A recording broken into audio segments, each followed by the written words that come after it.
Dan. Hi. Yeah. Wala natin yung mga... Oh, sige. Pare.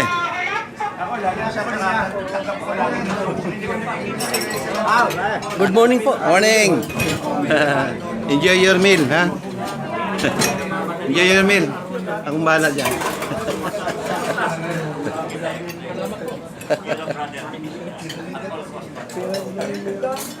Dani, panalo na tayo.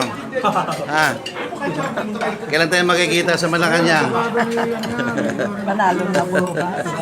Dinedeklara nyo na ba? Ganun. Torne ganon, panalo na. Torne ganon. Sana nga.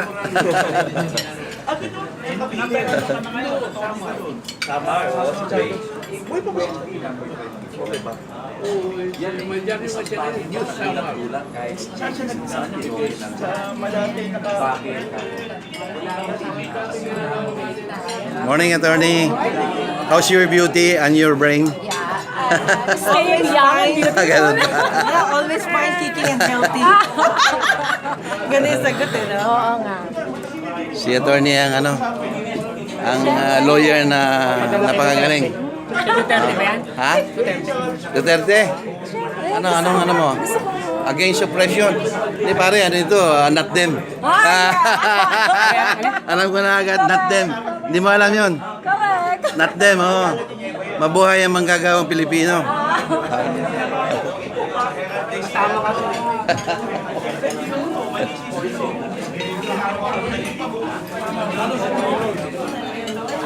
Si Rosario, nandun eh.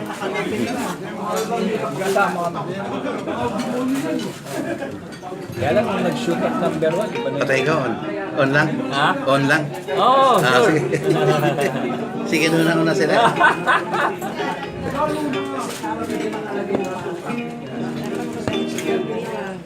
Oo. Si Joby ang host.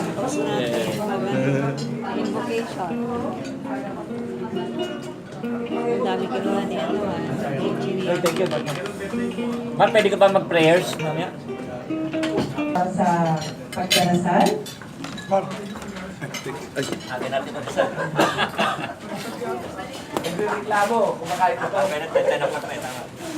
Okay, sa ngalan po ng ating mahal na kapatid na si Professor Erison Juan, sa ngalan ng mahal na anak ng Espiritu Santo.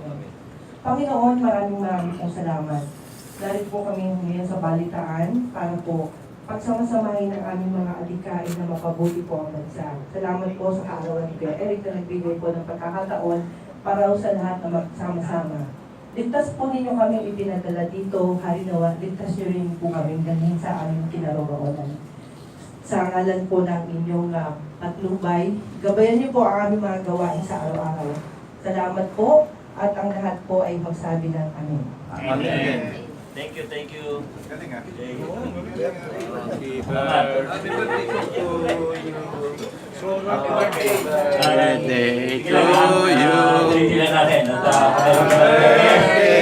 Happy birthday. Happy birthday to you. Thank you. Okay. Kung may mga dumating na guest, katulad itong ating kaibigan nila na Jessa, pakinggan natin ang prognosis ito. Dani. Johnny! Ikaw muna. Happy birthday po sa pinamamahal ito. At sa kasi Ellie. At kayo lahat, Latest prognosis. ito po, ang sinasabi nila noon, at napakarami nagsalita ngayon, at napakarami analysis. Ang magaganap pong halalan, ang mananalo, ay inalagay na sa inyong listahan, walang iba kundi si Manuel. At pag siya humawak, Kera. Bago. At ang ilalagay ng presidente ay babae.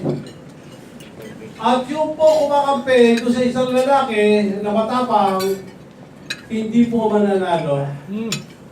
Wala po akong pakialam sa Vice President, pero gusto ko Vice President si Bongbong. Thank you po lahat. Wala po akong makasabi kundi sa pakialam. na isulat ko na po ito. Noon pa, naunahan ko na rin lahat. Yung mga survey dito yan. Ito na ang pinakamandalayang eleksyon na magaganap. Inaantay lang ang eleksyon para iligan lahat. Pag na-iligan na, humabol na kayo sa tambol pa yun. Iligan na eh. At ang dilindo na rin ang mga sampalin. Pag pumorma kayo, babubumay kayo. At kakampi ng mananalo yan. Kaya tira ang magaganap. Kaya kay Boss Eric, nabangin lang mga sabi ko, ito ang tunay na balitaan!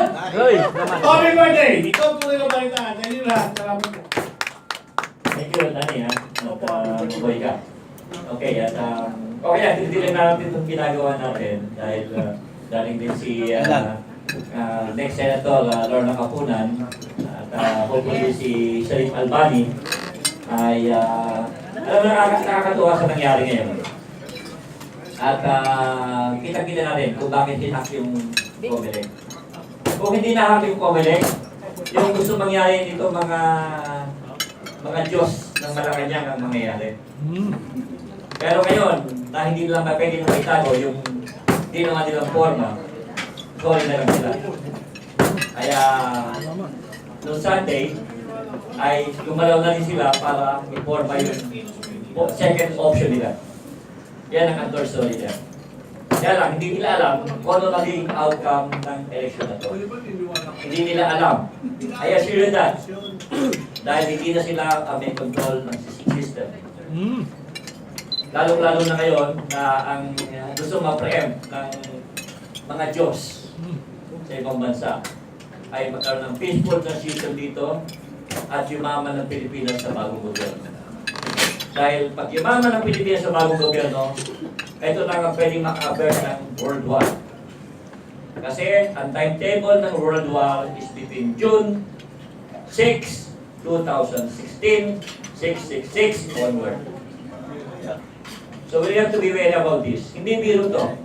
Yung war cycle ay ito na.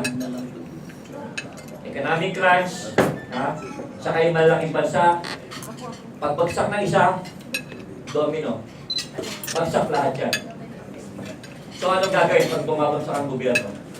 Maghahanap ng gera, magbawas ang tao, tapos level the playing field, magnanakawin yung mga pinabagsak ng gobyerno na bansa.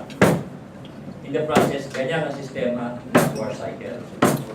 Panong panikula po, Genghis Khan, so many mga warriors, ganyan ang ginagawa nila. Dito lang, medyo modified lang. Plus, nasabi pa sa mga kababayan natin mga Chinoy, na kung kala nila ay kampi sila sa China, hindi nila alam, pagka binomba tayo ng China, lahat sila patay din. Dahil sa dami ng mayayaman sa China, hindi na sa kanila kailangan. Kailangan lang sila ngayon dahil kailangan ng pera nila, kailangan ng pang-propaganda nila.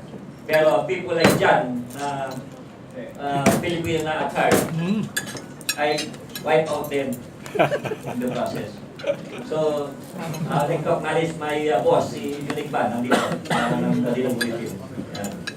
So, tayo rin, we have to get our act together. We have to play harder because the only way to survive. Hindi biro to. Ang nangyayaring election dito ngayon is a proxy war. It's a proxy war between US and China. Kaya ang naglalaban lamang sa pagka-presidente, 2 tao lang. Ang naglalaban lamang sa pagka-vice president, 2 tao rin. Hindi ko na babanggitin ng sino yan, pero try to read between the lines. Yung nagsasabing wala silang pera, saan ka nang gagaling, saan gagaling ang mga propaganda mo. Saan nagagaling ang manpower mo. Okay? Kaya yan, puro lip service propaganda, laban sa propaganda. Pero ang importante rito ay tayo na nakakaintindi, we have to be wary about this. At like the group, the SSS officials na yes natin, lalong-lalo. Okay, isang yourself. Hirapan ako. Sino may-ari nitong Porcelain Silver? ZFR 740. Kaya ayos lang i-continue sa baba. Fortuner, wala rito. Please. Game na tayo. Excited dyan tayo. Okay. Sige, siguro saan natin muna yung ating forum para may pahatid yung information natin ng SSS natin.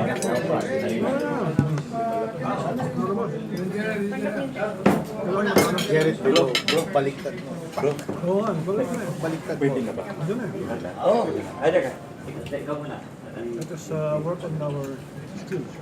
Ang ating kaibigan, si Atty. Larry Gadon ay tumatakbong pagkasenador.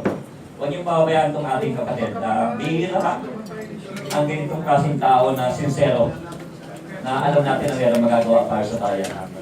So I hope yung pagpunta niya sa atin several times ay makatulong para naman supportan natin itong si Larry. Larry, please. Blessing and blessing. Magandang umaga po sa inyo lahat. Happy birthday, Brother Eric. Happy birthday. Nagpaalam ko kay Brother Eric na kung pwede mauna ako magsalita sapagkat meron pa akong isang pupuntahan. At kaya ako naman gustong magsalita ay upang magpasalamat sa inyo mga kaibigan ko sa media sapagkat although ako po ay isang baguhan, totally out of nowhere. First time pumasok sa politika. Wala po akong TV ads. Wala akong radio ads. Wala akong billboards na nagkalat dyan sa EDSA o sa Kalayaan o dyan sa Recto o kung saan man. Wala po. Ang posters ko pong kumakalat na dinonate lang ang aking mga kaibigan. Targeting 55 million voters sa buong Pilipinas ay 12,000 pieces lamang po. Pero, ito ay medyo nakakataba ng puso na dahil lang sa tulong ng aking mga kaibigan sa media. Number 24 po ako sa ranking. Consistent po yan. Pulse Asia, SWS, DCRH. Sa Central Luzon po, sa isang private survey ng mga business group, number 9 po ako. Wala po akong TV ads, walang billboards, walang radio ads. Nakakapagpataba talaga ng puso yan. Ang naging dahilan lang yung aking pakikipag-ugnayan sa mga kababayan natin through my friends in the media.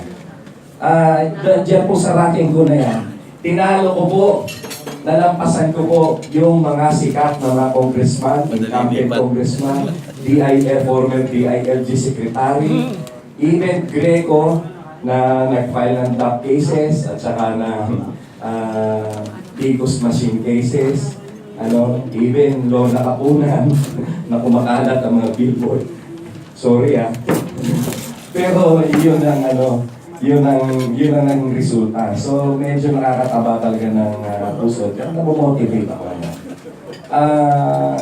ngayon, ako'y nananawagan sa inyo. Lubos-lubusin na ninyo ang tulong sa akin at sa mga baguhan na mga tumatakbo. Kung pwede, manawagan kayo sa ating mga kababayan na huwag nang bumoto ng mga luma. Na talagang, sa 3 dekada pa naman na nandyan sila Hindi. Wala naman silang talagang totoong nagawa Totoo, sasabihin nila, nagpasa ako ng 300 batas, ganyan-ganyan. Asan yung batas niya? Natutupad ba? Alam niyo kung bakit? Kasi ginagamit nila ang power of the Oversight Committee doon sa mga walang kakwenta-kwentang investigasyon na hindi nila dapat gawin. Kagaya nung building down, parking building daw ni BPB9, no? Wala naman sa General Appropriations Act yun. So anong Oversight Committee yung pinagsasabi ng mga putangin na nila? Diba? So, diba? Kahawa ka di kong. Kahawa ka di kong. So halatang, sorry nadadala tayo ng inisyon.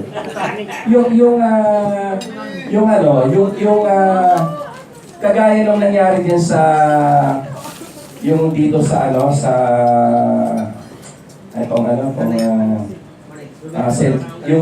yung money laundering daw, yun highly technical yung issue na yan.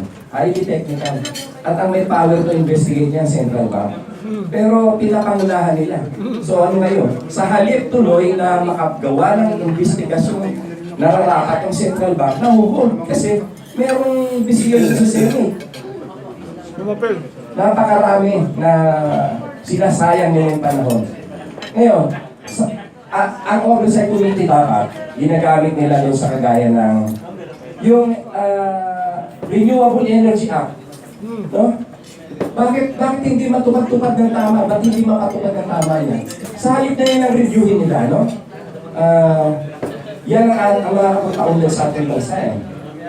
Halimbawa, no, kung ako yan, re-reviewin ko yan, nagtatalaga ako ng solar power plants in every region para magkaroon ng pagkakataon o ng chance yung mga tao dyan sa mga regions na magkaroon ng mga kuryente at makapag-unite doon mga business na sectors nang mabigyan ng trabaho yung mga kababayan natin sa bawat region. Dapat reviewin nila. Yan ang mga klase na dapat review nila. Yung mga tungkol sa education. No, yun ang dapat review nila dahil laging behind na tayo. No? Agriculture.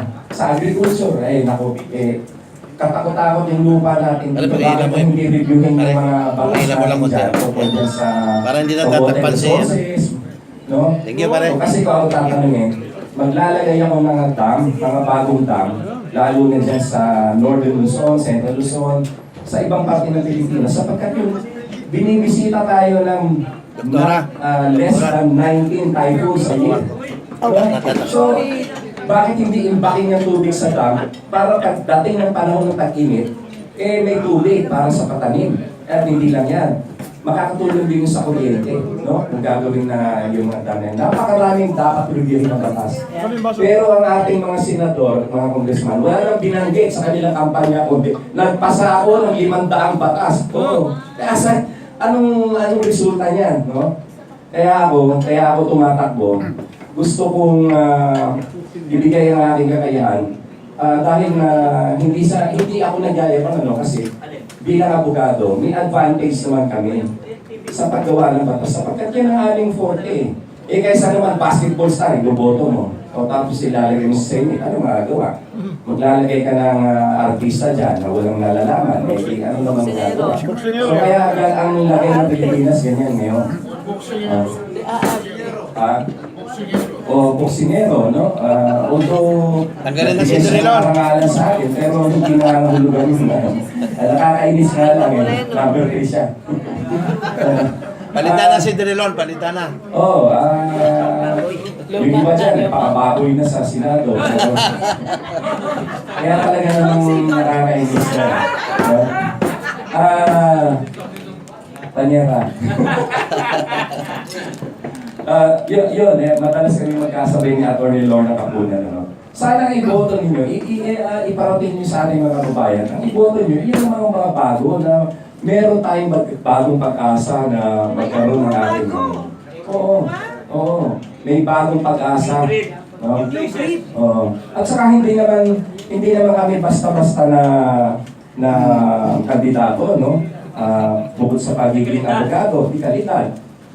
Ako naman po, dahil ako ay isang corporate lawyer at ako ay executive ng maraming kumpanya, director ng maraming kumpanya, yung aking nalalaman tungkol sa trade and commerce, ako nga pala ay director din ng Philippine Chamber of Commerce and Industry, no? So, yung aking nalalaman sa trade and commerce, magagamit ko po yan sa paggawa ng mga batas na makakatulong sa pagbangon ng ating ekonomiya, no? Yun lamang po, muli, nagpapasalamat ako sa inyo na nakaka-motivate yung ang resulta ng mga surveys ng lahat ng mga survey companies na si Atty. Larry Gadon, walang TV ads, walang billboards, konting-konti lang posters, pero number 24 po sa latest ranking. And sa Central Luzon, number 9 po ako. Maraming salamat po, Kuya Eric. No? Thank you, Larry. Happy birthday. Wag kang alis muna at umupo ka rito para makuha ni Robert. Robert, pakikuha mo kami ng photo. Dito sa partner, sa katabi ni May. Ayan. Bago ka lumayas Meron tayo. Okay. Pagkatapos naman ni Larry, ay siyempre itong ating favorite na senatorial model. Si Atty. Lorna Capunan. At ito talagang partner to, tested and proven. Kaya ako itutuwa dito, lalo na yung ating close friend si Jimmy nandito. At alam ko na itong dalawang ito ay meron magagawa talaga sa bayan. Okay? So thank you, Roberta. At bigyan natin ng konti na task. O, dagdagan mo na. Atty. Lorna. Itong last album. Salamat. Magandang umaga po sa inyo lahat. Good morning po. Alam niyo po, dito sa Rembrandt, ako kasi hindi pa man ako tumatakbo, iniimbita na ako ng ating birthday to share issues with you. Ang malungkot po nawawala na po tayo ng magagaling na tao. This morning, on the way here, I heard that former Chief Justice Corona had a massive heart attack and died. So wala na si Chief Justice Corona. And namatay niya. And 2 or 3 days ago, isang napakagaling po ng bishop, si Bishop Labayan, nakasama po natin sa pakikibaka ng Ilusang Makabansang Ekonomiya, which stands for Economic Nationalism. Filipinos for Philippines, ang adhikain po ng KFE. Na nandyan po ang ating chairman si Jimmy Regalado, at ang ating mga founding bishops po, Bishop Antonio Tobias, Bishop Iniguez, and Bishop Labayan. So, these are hard times. My appeal to media is this: let us not lose hope. Ang isang kandidato po, kagaya ko, although hirap na, we are motivated by the fact na nandyan ang media. Nandyan ang media who serve as an echo para sa pagbabago. Ang Lorna Patao Kapunan ko. Lorna Kapunan, I have been in the private practice of law for the last 38 years. You know me from the cases that I've handled. Unfortunately, naririnig nyo lang yung mga celebrity cases ko. Si Hayden ko, napalit ko ang kanyang doctor's license. Na-dismiss ang kaso niya. And as a result of the case, there was a Senate investigation in aid of legislation. And I'm proud to say that because of that kami po, I was the one who helped draft the law on prohibiting voyeurism. That is the one of the only Senate investigations in aid of legislation na nagkaroon po ng batas. Kasi ako po nag-draft ng batas na yan. Yung mga ibang Senate investigation in aid of election. Pero ibang topic na yan. Nandyan po si James Yap. Pinaglaban po natin kay James Yap yung karapatan ng isang parent, isang tatay na bisitahin ang kanyang anak. At nanalo rin tayo dyan, miski na napaka-hirap awayin ng kanyang asawa. Nandyan po, nandyan rin po si Napoles. Siguro, back of your mind, bakit tinanggap na Jenny Kapunan si Napoles? Hindi niyo po naalala na ako po ang nag-surrender kay Napoles sa Malacanang. Hindi ko tinanggap yung 10 million reward yan. I surrendered her because she said she was going to tell the truth. Had she told the truth then na nasa Malacanang siya, wala na itong mga plunder cases. Sadly po, we remember him with fondness. Ang naglapit po sa akin kay Napoles is si Bishop Labayan. Because she is her foundation, her mother's foundation, is one of the biggest anonymous foundations na nagsusuporta sa Catholic Church. Pero, sino ba? Siyempre, sinora-honor, pinapaglaban natin ang mga karapatan ng mga artists. Nandito si Super Lady, head po ng inventors, one of the inventors groups. Pinaglalaban po natin ang karapatan ng ating mga inventors. Pero higit sa lahat, ang dapat pong paglaban natin ay ang ating Constitution. Ang Constitution po natin, sa Constitution natin nandyan po lahat ng karapatan ng mamamayan.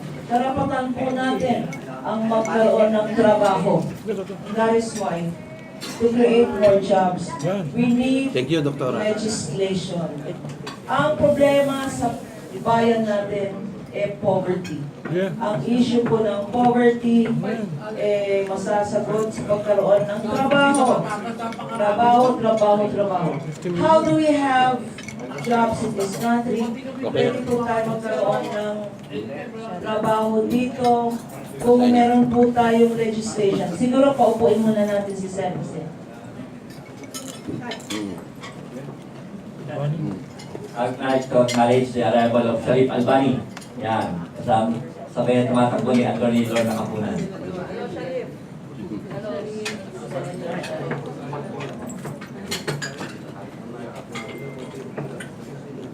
Sige, mo, Atty. Aisha. Kasi karapatan po natin ang magkaroon ng trabaho.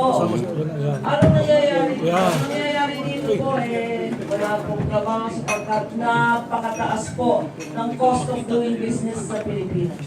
Statistics will show that we have the highest cost.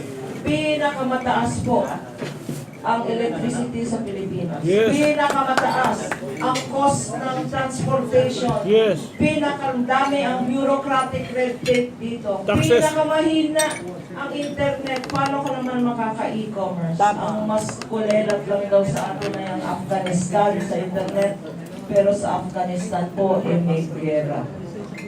Dito, wala. Sa taxes, ang laki. So we must encourage business here. There must be predictability in terms of, sinasabi niyo po sir, corporate tax. Ang sabi ng mga ibang tumatakbo, tatanggalin lang nilang taxes. Hindi naman po pwedeng tanggalin ang taxes.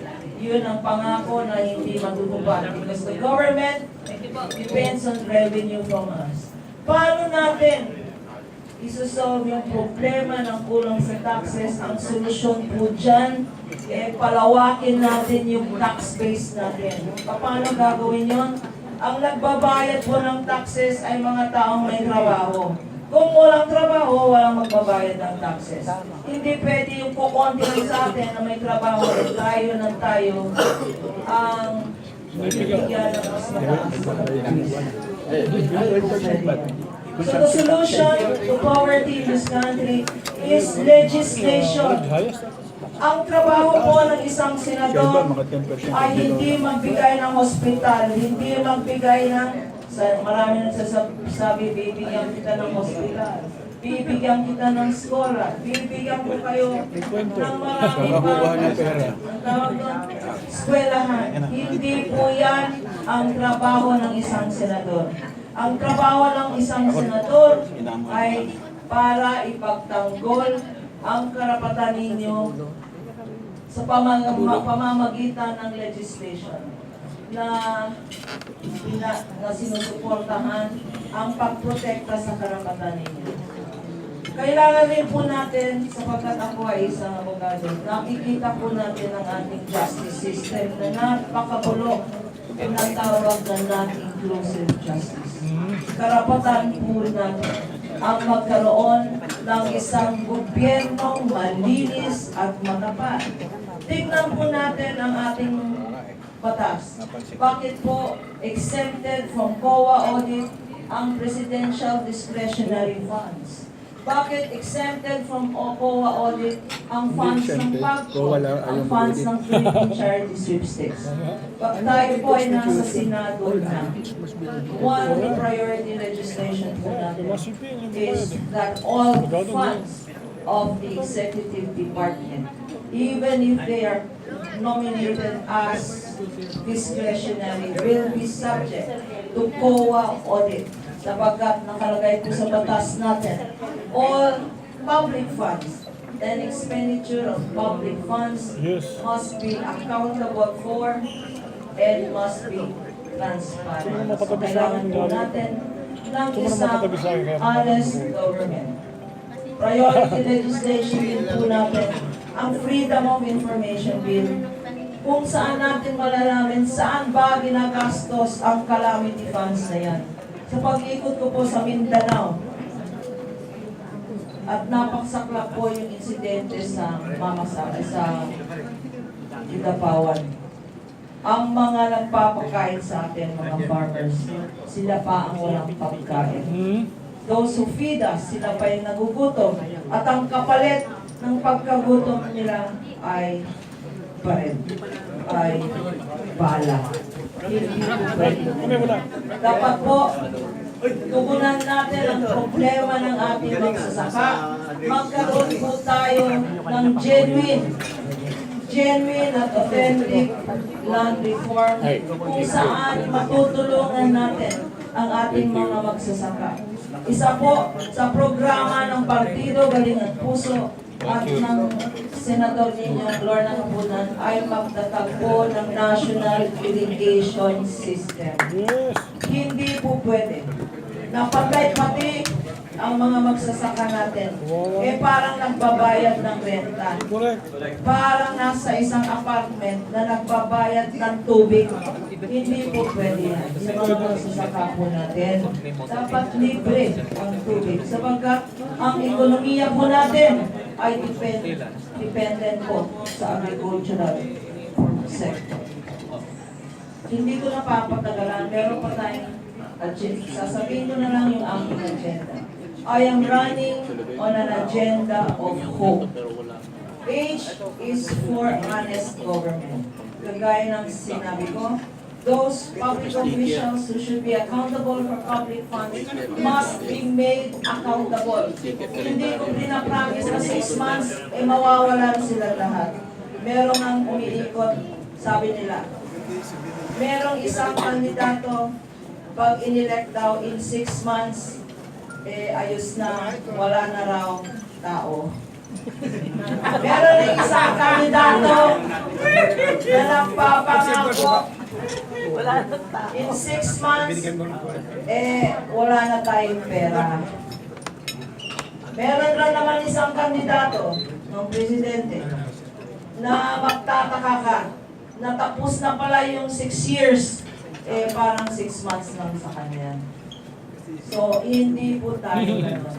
Ang isang Lorna Capunan po, gusto ng honest government, walang pangako, proprotektahan lang ang karapatan ninyo na magkaroon kayo ng malinis na gobyerno. O is for opportunities for all, and I'm happy na nandito ang kasama natin sa SSS. Alam niyo po, sabi nila, 46 years old lang po tayo.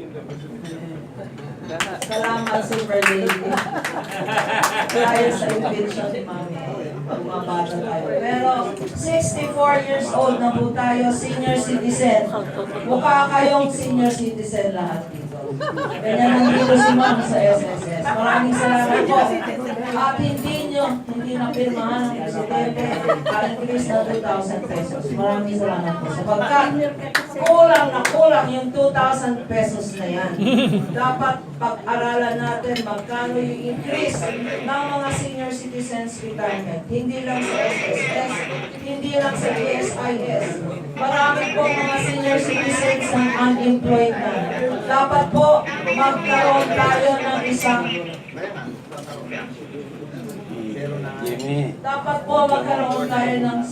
special allowance monthly para sa mga senior citizens. Pag-aaralan po natin yan. Yung 20% na yan, kulang pa pang Jollibee. Kulang pang pambayad ng paracetamol. So mga senior citizens, sa pag-ikot ko, sabi nila, Attorney Capunan, hindi naman namin maintindihan yung universal healthcare na yan. Ano ba yan? Ang binibigay ng DOH, paracetamol, panggamot daw sa lahat. Kung ano, mag-brain damage ka, kung yun ang... Hindi lang paracetamol, sabi ng senior citizen. Attorney Capunan, ang binibigay ng DOH, condom. Sabi ng mga senior citizen, anong gagawin namin sa condom na yan? Sana naman, sabi nila, pag-aralan niyo po ang Kapunan, ang kailangan po ng senior citizen ay libreng laboratory. Napakabigat po ang cost ng laboratory. Masakitan siya natin, akala natin, regular, hindi dapat may laboratory exam. Pag tayo po ay naluklos sa Senado, libre na sa senior citizen. Hindi lang po laboratory exam. May pang-laboratory exam ka nga, wala ka naman pang-operasyon. Tama? Kaya kung konti na lang kayo naiiwanan ng senior citizen, ang pinapangako ko po, titignan natin yung senior citizens law na yan. Magkakaroon tayo ng comprehensive senior citizens code para lahat ng benepisyo na yan. Mapa-SSS ka, GSIS, titignan po natin. Libreng laboratory, libreng operasyon para sa mga senior citizens. Hindi lang po yan. Ang sabi nila, mga senior citizen, bakit retire na kami at 60 years old pa lang kami? 60 years old, kayang-kaya pa naman namin magtrabaho. Kanya po, dapat magkaroon tayo ng batas na tanggalin na yung mandatory retirement age na 60 years old. Dapat po, ang policy ng gobyerno natin ay abilidad, hindi edad. Abilidad, hindi edad. Miski lang, sabi nila mga bata hindi daw pwede magtrabaho. Yung below 18 years old, hindi daw pwede magtrabaho. Paano naman? Hindi na kaya mag-college, wala nang pambayad sa college, hindi rin mabigyan ng trabaho, hindi naman pwede. Dapat, miski na ganoon ang edad mo, bata ka man, o matanda, dapat abilidad, hindi edad. Yun po ang sa senior citizen natin. Sa mga kababaihan, naman, konti na lang po. Sa mga kababaihan, sabi nila, pangkama lang daw tayo. Pwede ba yun? Hindi. Sabi nila, pangkusina lang daw tayo. Pwede ba yun? Pwede rin. Sabi nila, dapat lang na lang ang kababaihan. Pwede ba yun? Eto na. Pag tayo po ay naging senador, ang una nating batas para sa mga kababaihan ay ang mga lalaki na lang ang mabubuntis.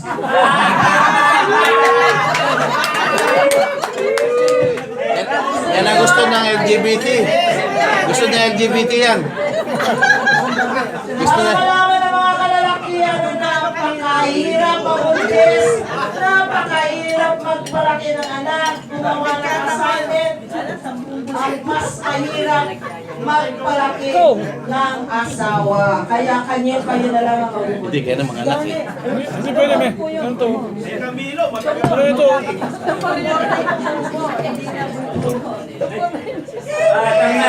Let's acknowledge the arrival of my good friend, Bing Carrion of CWS Party List. Ito ang original na CWS Party List. Yung CWS. last week, kasama lang niya yun. Okay, ito ang boss. Ito po si Bing Kapatid ni Governor Carrion. Okay, dito, please. Marinduque, Kung Marinduque. meron po tayong pinagmamalaki sa women's Kami may-ari niyan. movement, ito na yun. Marinduque. Siya po ang nag-umpisa sa akin ng maging Mag-anak miyembro po sana. ng Sonta Club of Makati. Yung Sonta Club po ay international organization na ang pinaglalaban ay karapatan ng kababaihan. Palakpakan po natin. Sonta. Alam niyo po, kung gusto niyo umutang, dito kayo umutang. Alaman ko na yun, kaya na yung pera dito. Hindi, payong lang ang bibigay ko today, payong. Yan. Maraming giveaways na bibigay si Bing, dala niya, pati Hindi, libro. magrarapo tayo. Kung author yan. Kung nasaan si si Chief Justice Corona kamamatay lang, di ba? Collectible na yung libro na yun. If you wrote more, so irrelevant na. So, dalawang na lang po. So, age, sa A, yung hope, age is for honest government, O is for opportunities. Women, senior citizens, yung mga veterans. Alam niyo po, ang daddy ko po, si Justice Lino, Melia Patawa ng Supreme Court, tagapangasinan. Ang mami ko po, isang din ng LPU ng UDMC. Matanda ng tatay ko, hindi na niya na-enjoy ang kanyang veterans. Pinaglalaban po rin natin ang mga veterans. Pinaglalaban po natin ang mga LGBT community. Thank you, Eden, ha? Ang Fisher folks. Ay, kala ko. Ang Fisher folks po natin sa Pangasinan. Alam niyo po, ngayon po, April 30 ba ngayon? 29. Friday. Meron po tayong Bangus Festival. Sa Pangasinan. Tayo po ay may World Guinness Book Record for the longest line of Bangus. May iwan yan, may iwan. April 30 po. Pero ang sabi nila, wala na pong bangus. Sapagkat hindi na po sila pwede mangisdado at sinisigawan sila, pinamanatan sila ng mindset. So kasama po natin sa legislation natin, klaruhin po natin ang policy natin sa West Philippine Sea. Starting with calling it, tawagin natin West Philippine Sea yan, hindi South China Sea. Lahat po nagsasabi sa media, South China Sea po yan.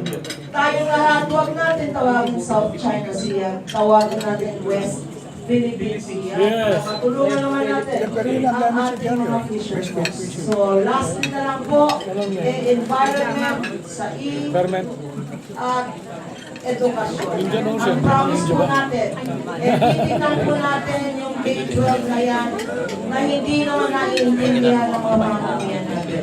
Dapat po libreng elementary, libreng high school, hindi lang yon. Pag nanalo po ang isang lord ng kapunan, titignan po natin ang libreng college education in government schools and universities at idadagdag pa natin dyan ang libreng hapunan.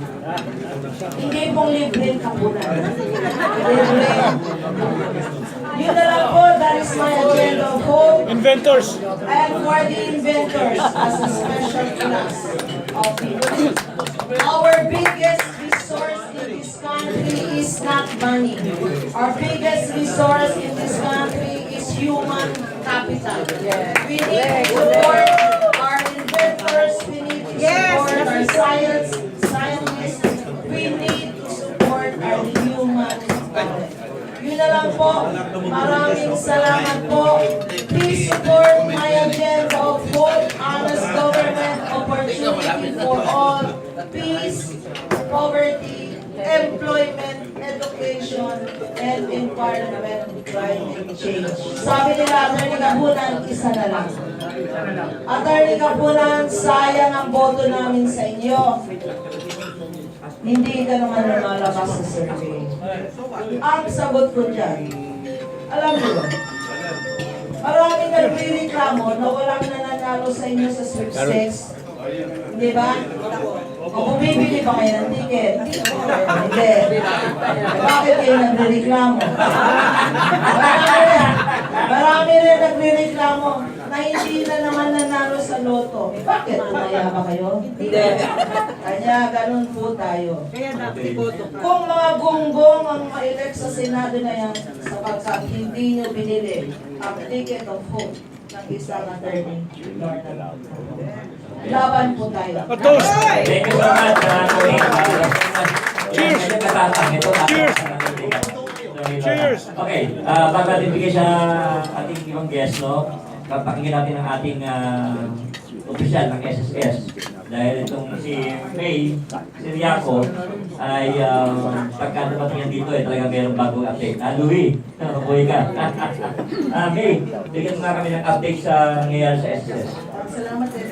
Hindi ko ka nang banda. Hindi ko ka nang banda. Magandang bago po sa ating lahat. At salamat at suming ka na talaga namin eh. Magandang balita ito talaga sa mga member ng SSS. Mag-o-offer ho ang SSS ng loan restructuring program. Ito, ang layunin nito talaga, matulungan yung mga kasalatan ng bagyo. Alam nyo, Pilipinas siya sa sunod-sunod na talaga yung makalagdag na yung nasa simula natin yung early 90s sabay-sabay yung bagyo, Lindol, pati Pinatubo. Tapos ito nakaraang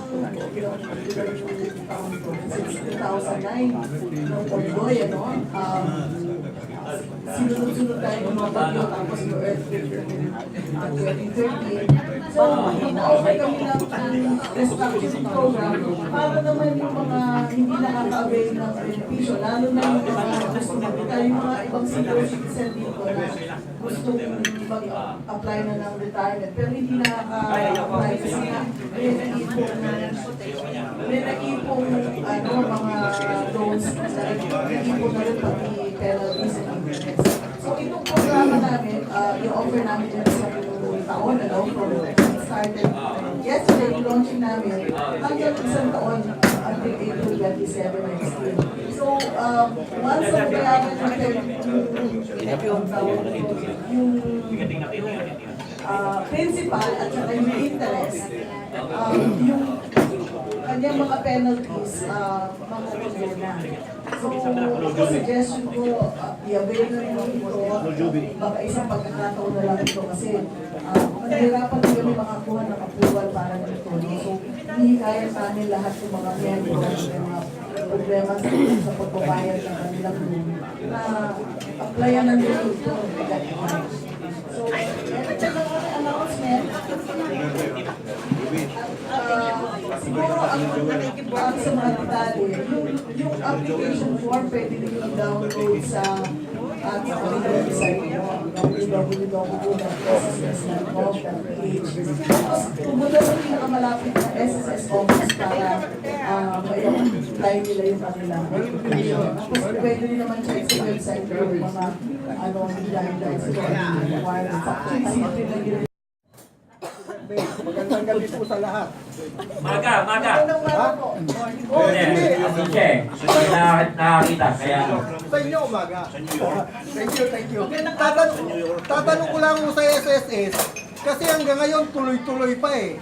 Yung mga abusadong kumpanya na hindi nagre-remit ng premium pero nagbabawas.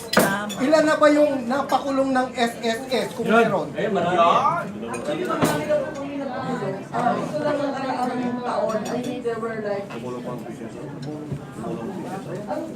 Ganito po kasi ang layunin talaga ng SSS. Yung po mga delinquenting mga kumpanya na hindi nagbabayad, kinakasuhan na mo namin agad.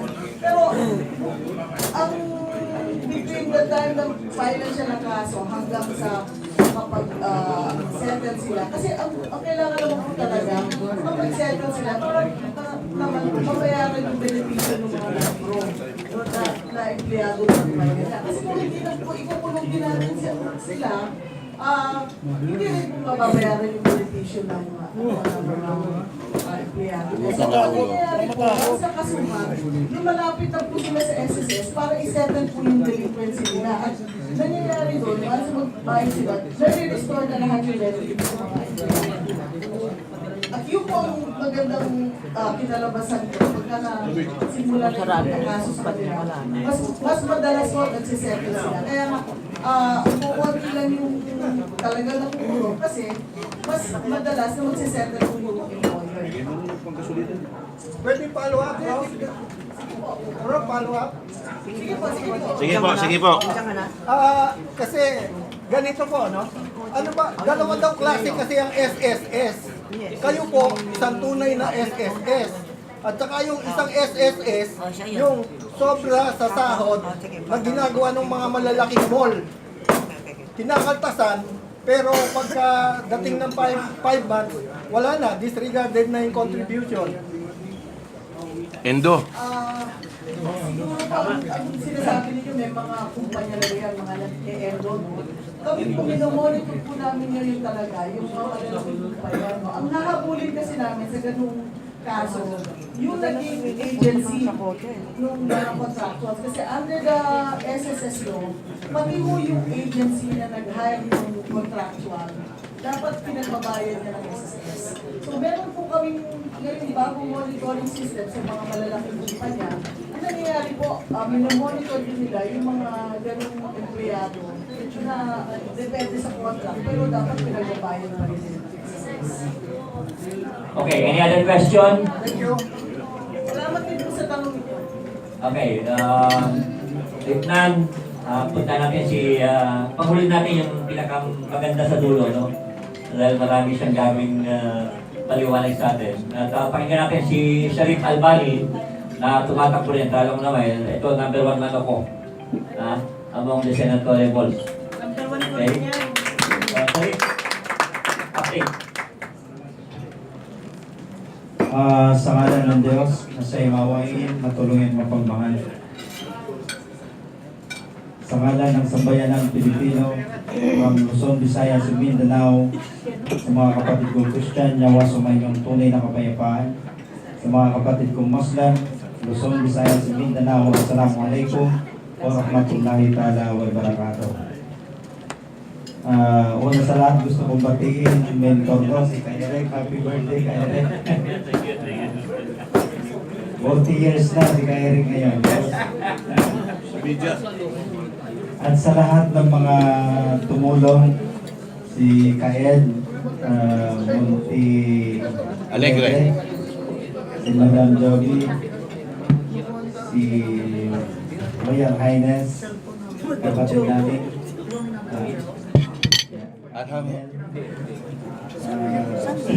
sa lahat ng mga kapatid natin, Joel Salsa, sa lahat ng hindi na pangalanan, yung tulong nyo po, hindi namin mababayaran ng salapi, kundi ang mga bagay na yan ay kasama sa pag-angat sa bansang Pilipinas. Bilang isang kapatid yung Muslim, naniniwala po ako sa panahon ngayon, kailangan po natin na mayroon tayong mailuklog na kapatid natin Muslim sa Senado upang magkaroon talaga tayo ng tinatawag na pagkakaisa ng sambayanan. Ito po yung darating na halalan. Makikita po natin kung epektibo ba ang pananawagan natin sa pagkakaisa ng Muslim, Christian at mga katutubo. At naniniwala tayo, ito lamang ang tunay na sagot sa tunay na pagbabago at tunay na kapayapaan ng bayan. Wala na pong iba. So ngayon, mga mahal kong media, sa lahat ng mga sambayanan Pilipino, ako po'y nagaganap at natutuwa at sana magising ang sambayanan Pilipino. Maalis natin yung tinatawag na branding. Ano ba itong tinatawag na branding? Ito si Muslim, ito si Christian, ito ang yellow ribbon, red ribbon. Bakit hindi natin pag-usapan yung tinatawag na the national interest of our country? Ito po yung pagkawatak-watak natin ang naging dahilan bakit lumubog ang bansang Pilipinas. Ito po yung dahilan sa pagkawatak-watak natin bakit ang bansa natin pinagtatawanan ng buong mundo sa kasalukuyan ngayon. So nananawagan po si Albani, uulit-ulitin namin, nananawagan ako, ang susi ng pagkakaisa, ang susi ng kayamanan, kapayapaan, kasaganaan sa ating bayan, ang pagkakaisa ng sambayanan Pilipino. Regardless of religion, color, tribe, race, ito po yung tunay na pagkakaisa ng sambayanan Pilipino. Upang maiangat natin ang pagbabantog ng inang bayan, uulitin ko po, muli kong iparating sa mga kapatid kong media, kahit ano pa po ang sigaw ng kapatid yung Muslim, hindi po kami maririnig. Ang susi po sa pagkapanalo ng isang kapatid natin Muslim, nandito po sa mga kapatid natin Christian. Kahit po magkaisa pa ang Muslim lahat, hindi pa rin mananalo. We have only 5.2 million votes. So kahit po ano pang gagawin namin, luluhod kami, luluha kami ng dulo, wala pa rin kasagutan o solusyon na manalo ang isang Muslim. sa darating na halalan. Pero bilang isang Muslim, naniniwala kami, bakit ba tumakbo ang kapatid nyo? Ito po ang dahilan bakit kami tumakbo. We have 24 senators in our country today. 21 in Luzon, 3 in Visayas, none in Mindanao. So, where is justice, equality in terms of national leadership? Paano po natin sumpuin kung wala tayong boses sa Senado? Number 2, nakikita po natin ngayon, lingid sa inyong kaalaman, out of 100% income of the national government, 64 to 65% came from Mindanao, 35% Luzon and Visayas. Without Mindanao, the Philippines can never stand alone. But in terms of development, what the national government did, nakikita natin, they only gave maximum of 15%. Saan po natin nakikita equal distribution of economic development? So dito po, nananawagan kami at ako ay umaapila at kumakatok sa puso at isipan ng mga kapatid kong Christian. Kapag manalo po si Albani number 1 sa balota, hindi dahilan nanalo dahil sa mga Muslim.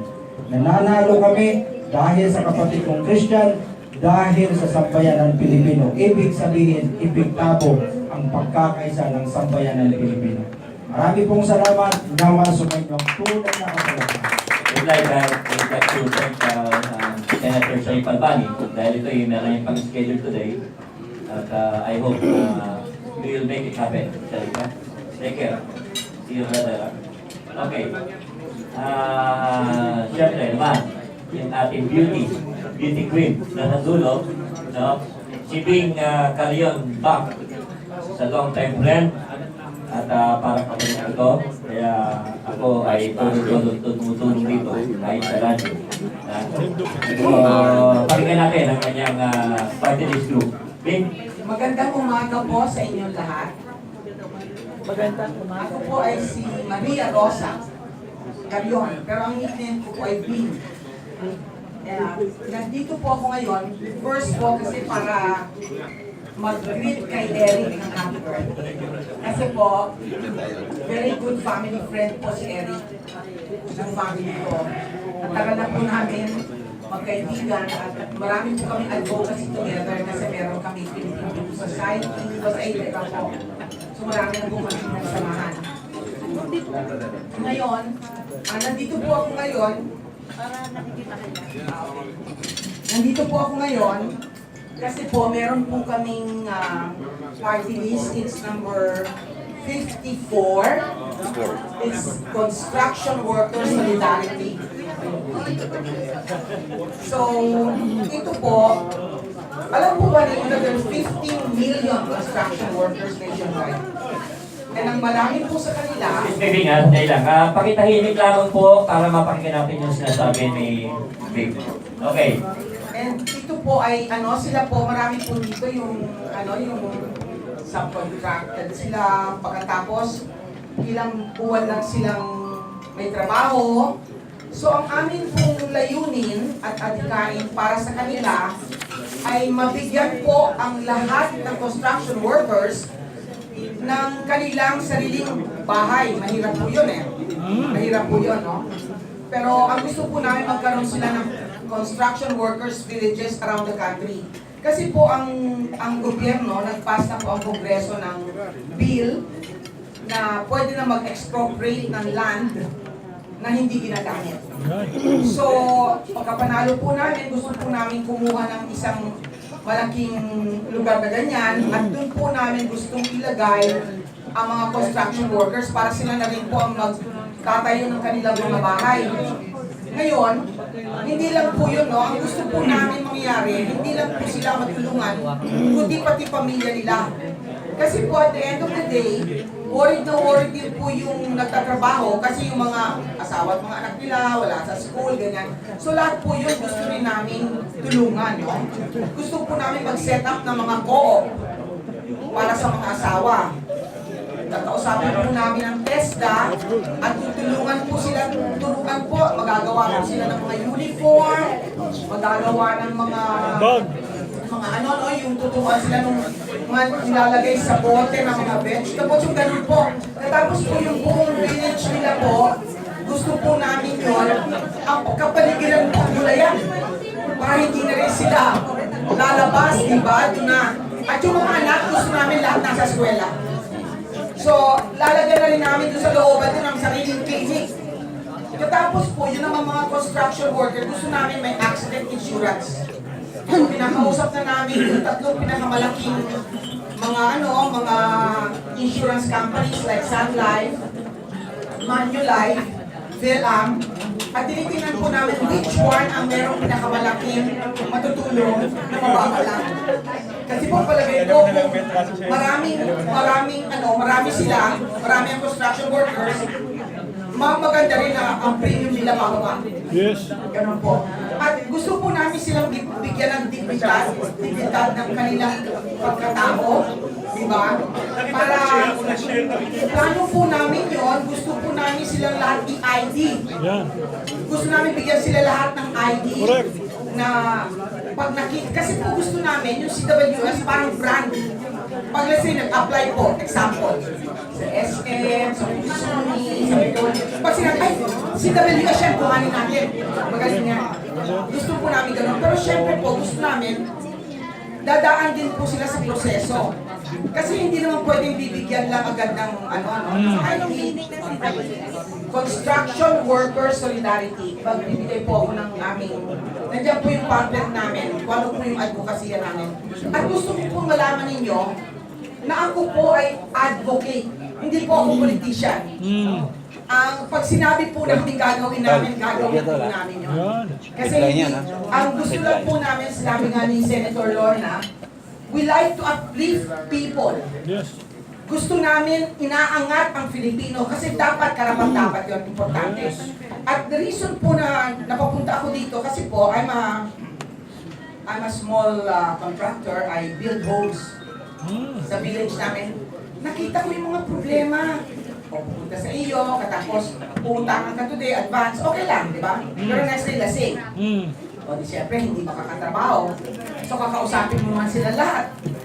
Pero sabi ko, hindi pwedeng ang pagtulong ay yung stopgap. Hindi pwede. Kailangan, dapat check-in kung ano yung tunay na dahilan bakit nagkakaganon sila. Nakikita ko po, ang problema po talaga number one, sabi naman nila, kulang na kulang yung kanilang kita. Kasi ang dami nilang mga anak, katapos ang asawa naman nila, hindi naman pwede magtrabaho kasi nasa bahay naman. So yun po ang gusto namin, gusto po namin i-correct yun, yun sa system natin. Kasi po, dapat hindi na rin hintayin ng gobyerno Dapat po, na rin tayo, di ba? Kapit busy para pagtan. Kasi nasa atin din po yun Nasa atin po yun. So gusto namin po, nagbigyan sila lahat ng ng mga seminar din, para alam nila na importante sila. Na dapat gawin nila, mayabang sila sa kanilang trabaho kasi magaling sila. Kasi po ngayon, meron na pong ASEAN integration. Papasukan na po tayo ng mga Indian, Malaysian, Singaporeans. Paano na yung Pinoy? Kailangan magaling tayo, kailangan mas tayo ang kukuhanin. Kasi rason na nila yun, pwede na, hindi na. ASEAN integration, pwede na papasukin iba. Kasi tayo muna. Pilipino muna. Diba? I-distribute ko po yun yung aking pamphlet para po makita ninyo yung aking advokasya. And yun lang po ang gusto ko. Kung meron po kayong mga tanong, I will be happy to answer it. Sige, Jimmy, tapos si Juby. Jimmy. Magandang umaga po sa probinsya sa Region. Opo. Batid po natin ma'am yung mga construction worker ay napakaliit ng sahod. Yun. Oh, Yun, tama ka doon. Sa Maynila, wala sila sa minimum 400 pesos. Sa karpintero, 500. Lalo pa pagdating sa probinsya, 250 na lang. Kanyo, nagmamalasakit po kayo sa construction. Meron ba kayong isusulong niyan para mapataas o mapasobra sa minimum ng sahod nila? Kasi pumunta po kayo sa Japan, yung nagjajakamir. Ang laki po ng sweldo. Yung pinsang ko, nakapagpatayo na ng 3 condominium construction worker. ba't dito sa ating bansa, wala ni isa sa mga politiko na kumakandidato na narinig ko na nagmalasakit sa mga construction worker. Ayusin po natin yan. Ayusin po natin yan. Gagawan po natin na pag ang isang construction worker na may ID, yung official ID ng CWS, lahat po ng benefits may enjoy nila. Yan. Pati po yung kung ano yung kakayahan nila, naayusin po natin, may kukuha po kami ng test na i-rate po sila. Pag napakagaling mo, pwede hanggang 700 ka. Yan. I mean, ang ibig sabihin, pakita mo yung kakayanan mo. Yes. Para makita na, ganun ang importante. Kailangan talaga, yung tao mismo, ipapakita niya ang kanyang gilas at galing sa pagtrabaho. Kasi ma'am, marami ng presidente, tumanda na ako, magiging senior citizen na ako, marami ng presidente dumaan, pero ganun pa rin eh. Hindi po nababago eh. May sagot to si Ma'am Opo, gagawin po natin. Gagawin po natin.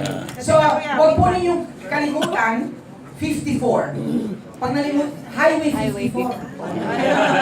Highway 54, Construction Worker Solidarity. Yun po. Ang aming pong tagline, ang pangalan po namin, gusto ko safe ka. Anong ibig sabihin ng safe? S for security of work. A for action. Trabaho. F for financial security and family. And then E is for entrepreneurship. Kasi syempre, ang construction workers, wala yung trabaho na, let's say, buong taon. Let's say, 2 years na may trabaho yan, pagkatapos wala, di ba? Oh, yeah. So, dapat, mayroong co-op para tumutulong din sila sa co-op para may sweldo sila dire-diretso. Okay. Attorney Carlos, halika dito. Attorney Carlos. Halika.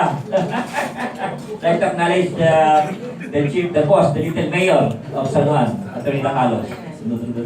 Okay. Okay. Ma'am, good morning po. Good morning sa lahat and happy birthday Kuya Eric. Ayan. Isa lang po kuya. Yung sa inyo po, yung tagline din po yan ni Congressman Sampaguilao. Pareho kayo.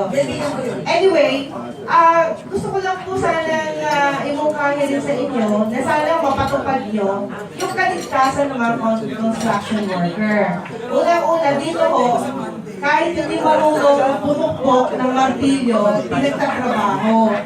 Although nakakapagtrabaho sila, income generation nga po yun, okay po yun. Pero ang problema po, wala silang mga harness, wala silang kung ano-ano, na parang lahat po ng mga contractor ngayon, kahit sino lang kinukuha just to do the work without helping. Training them. Yeah. Opo, yun po yung kailangan ma'am. Sana kayo po yung makapagpatupad. Kasapang po namin yun, imamantin po namin yun na sa lahat ng taong kukuhanin ng mga manggagawa, complete ang kanilang helmet, lahat po ng kailangan nila, dapat lahat sila may vest, lahat yun. At pati po, kinakausap din namin yung mga, insurance companies. Yes, definitely fine pag hindi. Diba? At may check, laging chine-check. Tapos, yung ding accident insurance sila, gagawin din po namin. Meron lang rejoinder si Attorney Kapunan. Pero bago mabigay, I would like to acknowledge the presence of DND guys here. Si Prime, no? Yung pinaka-PIO ng DND. At yung old hat ng DND, si Ben Cal. Ayun, yung pinakamagandang buhok. Yung nakaupo. Yan ang senior head ng Philippine Information Agency. Okay. So maraming salamat po for you to give me this opportunity to talk. At sana po, huwag niyo lilimutan, number 54 party list. It will change the lives of the construction. Okay.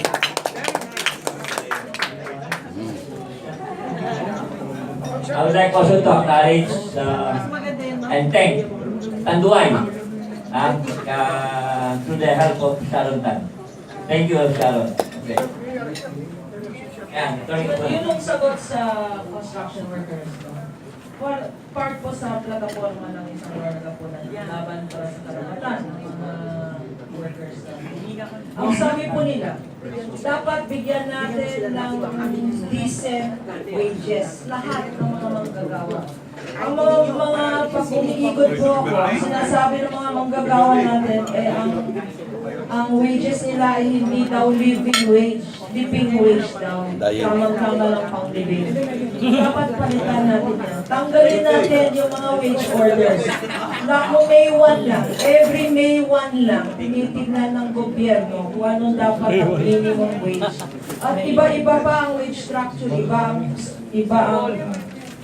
iba ang sweldo kung out of Metro Manila ka, kung construction worker ka. Dapat po, regardless of the region, dapat minimum wage law applies to the whole country. Number 2, hindi lang pwedeng minimum wage law ang pag-usapan natin tungkol sa trabaho. Sapagkat, miski na taasan natin ang taasan ng minimum wage na yan, kung mahal pa rin ang buhay dito, mahal pa rin ang cost ng electricity. Pupunta yung sweldo mo sa electricity. Pupunta yung sweldo mo sa transportasyon. Pupunta yung sweldo mo sa edukasyon, sa pagkain.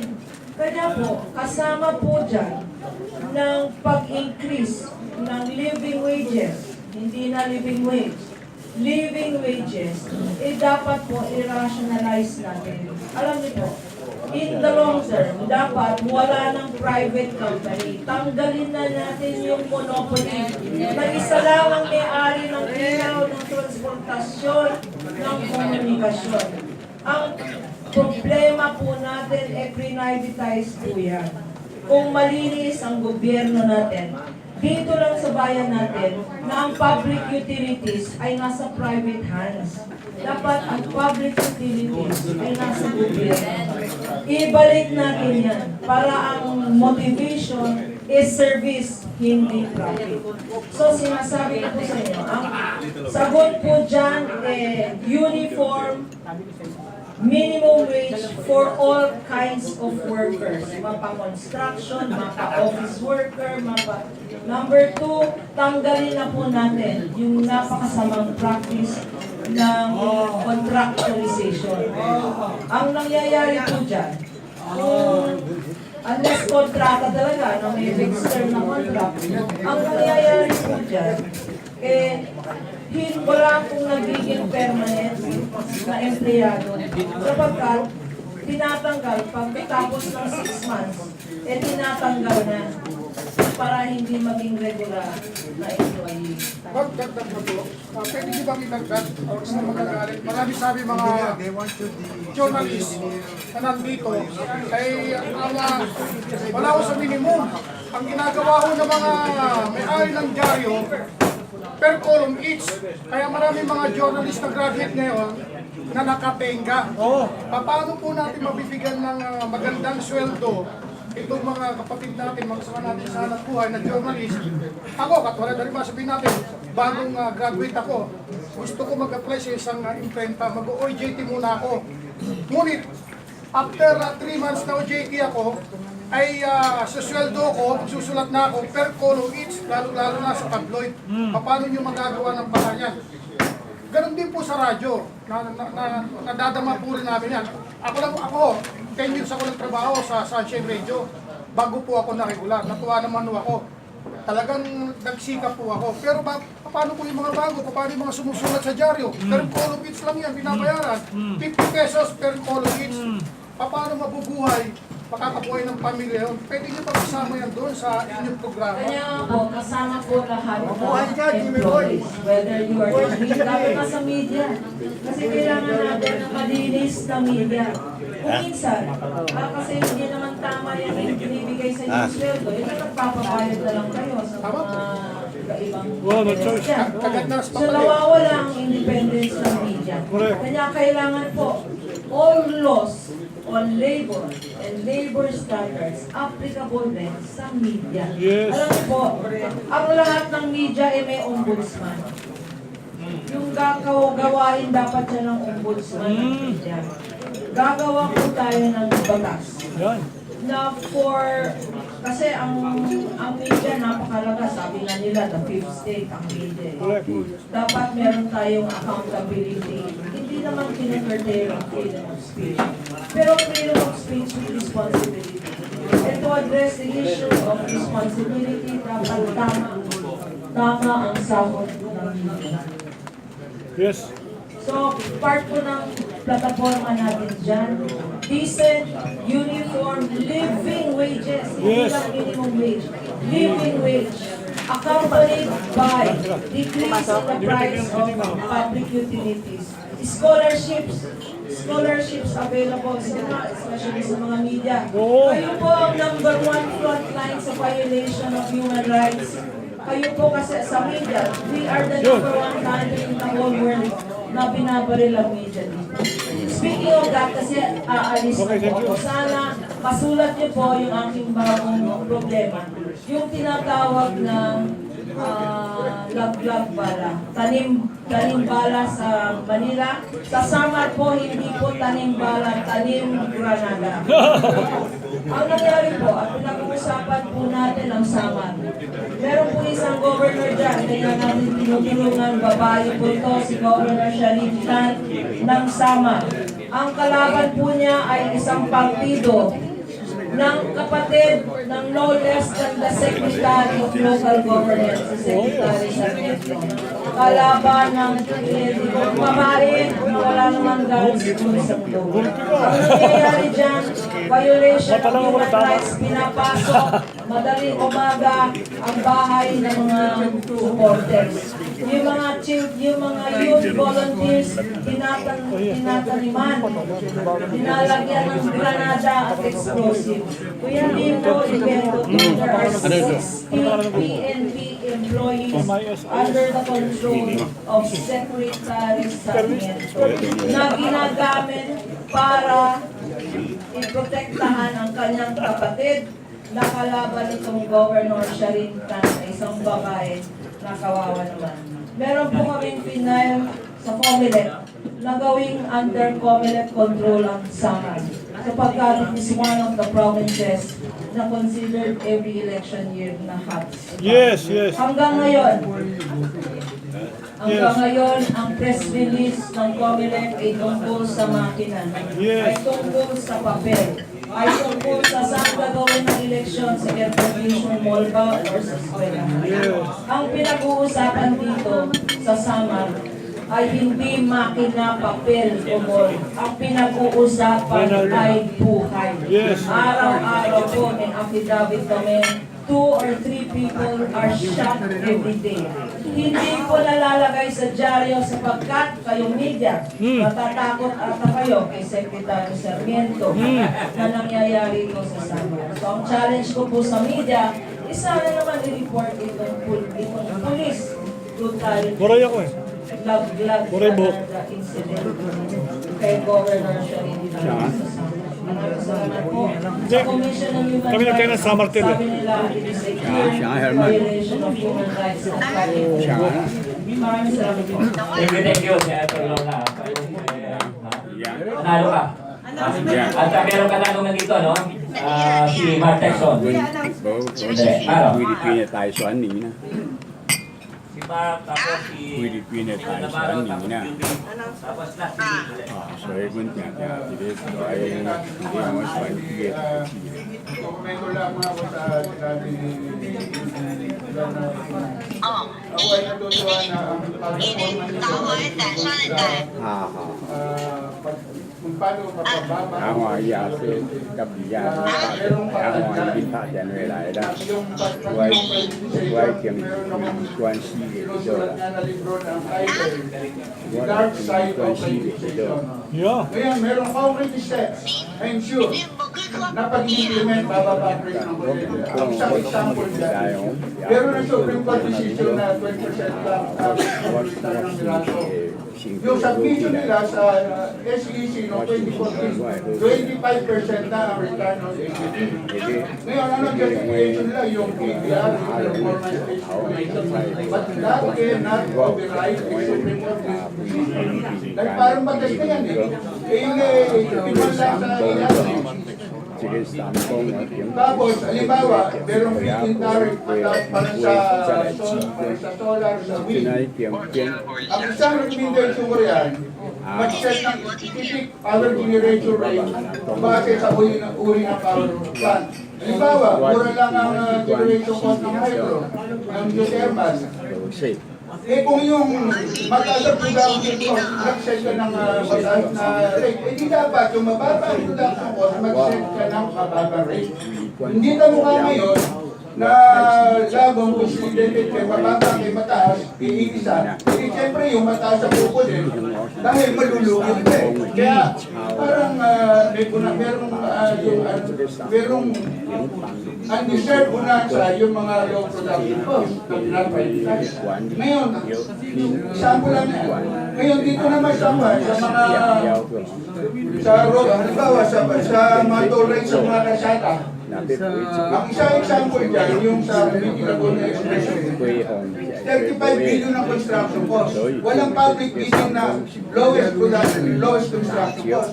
Basta ang naging basis ng award, yung highest premium na bibigay sa government, parang one time tax, ang makikinabang 100 million Filipinos, pero ang magturusa kung sino lang yung users of that road. Kaya yan, nandyan ang taxation. Eh ngayon, ano mangyayari? Ang premium, 35 billion yung construction cost, 27 billion yung wife. Hindi sabihin, madadagdagan ng 27 billion pesos na ita-charge ngayon sa pan, hindi naman kailangan. Ganyan din ang scheme doon sa Power Federation sa yung Mount Apo, dati 3 pesos na na-privatize dahil meron ganong premium sa government, naging 5 pesos. Eh yung dinagdag na yun, hindi naman presyo ng kuryente eh. Sino ang magturusa? Yung mga power consumer sa Mindanao. Yan ang isang halimbawa lamang ng hindi tamang government policy na pwedeng i-correct kung itatama natin ng prioritization. Alam niyo po, kulang ang kalakayan nito. Kaya I will distribute the number. Ito po yung calling card natin. Ang ating political agenda na kami nag-iinod yan. Habang nalilinig ko, ang mga dahil na ating mga kaya na napoformulate po natin ang mga plano natin sa gobyerno. With, manalo man tayo o manalo. Mananalo.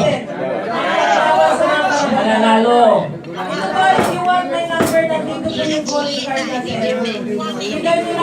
Calling card. Natin kasi nadadagdagan po ng sophisticated. Lumilinaw ang ating laban para sa karapatan natin. Ngayon, nagpapasalamat ako kasi marami po nagsasabing ng mga pinakamahal sa buong mundo ang electricity. Eh, nandyan pala kayo. Kaya sinasabi ko, dapat supportan ng gobyerno. Governments should support research because it's the research and the Filipino genius that will solve us from problems. Maraming salamat po. Sana po huwag kayong malagyan ng Granada. At tayo na lang ang mag-Granada sa main line. Magugulat na lang silang lahat na mayroon isang lawyer na kapulat na nakapasok sa software. Maraming salamat. Okay, tapos natin bigibig. Meron kami dyan information na galing dito kay Julie. Maraming salamat kay Kuya Eric. Yung mga hintayin nyo lang yung payo, bibigyan daw po kayo. Announcement lang para sa mga media na pwedeng maglabas, pag-cover. Ang senior citizen po ay nag-invite po sa inyo sa Amoranto Performing Arts Theater, Roses Avenue, Quezon City. Kung may time po kayo, pasyalan niyo po yung mga senior citizen natin. Diyan po sa Amoranto Performing Arts Theater, Roses Avenue, Quezon City. At muli po, nagpapasalamat po ako kay Kuya Eric San Juan sa kanyang kaarawan. Maraming salamat. God bless us all. Sa lahat ng mga namin po. Thank you. Bago po, sa mga friends, mga kasama natin sa hanap buhay, kung nagpapay po kayo ng board dun sa Akans sa wedding ng Liga, hanggang mamaya na simulan po na apoy nakapopo na. At kung registrado kayo, hanggang nagpapay kayo ng board, pumunta na po kayo na ay umida po kayo, pwede ituro sa provision na ituro niyo. Yung sa NCR, meron din po, ang Comelec NCR nasa harapan ng PF condominium sa aduana. So, tapos po po para may boto nyo, yung mga kandidatong gusto nyo po sa media. Bigibig at apay ng words from our congresswoman. Bigka yun. Big is final statement. 那时候你的股票啊，就是你看见了诶，两年以上，两个月来呗，你讲朋友，啊你这是。我叫 At syempre, kay Sharon Tan, thank you so much. 出来了啦， Mukhang marami po tayong pupunta. Pero huwag na po kayo umalis kasi pagkakilagay po ng payo. Para meron kayo pag-uwi. Gusto ko lang maalala sa inyo na yung lahat na sa harapan ay huwag po pumunta sa kalawan ng ating eleksyon. Kasi po, Tahimik lang, tahimik. importante po na piliin natin mga tao ay dapat natutulungan kayong lahat, tayong lahat. Kasi yung iba pa na kalukuhan, hindi na kilala. Diba? O, kailangan po pinuot natin mga advocates. People who want to make a change. People who want to help others or marginalized. Yun lang po palala ko. So, CWS 54, construction workers, gusto ko maraming salamat. Okay, with that, I would like to thank our guests. At salamat sa birthday gift mo sa akin. Yung present nyo ay birthday gift. Thank you so much. 到最后第一 See you 票， next week. 最后第一票大家是哪里？第一票是英国会第一票叫声协调之内，会第一票表示然后这个男的马上就传信息的，这个第一票表示出内，然后就是一个传送娱乐。因为比大家跟江西大家有相比，阿爸话讲，啊，会干啊，真自由。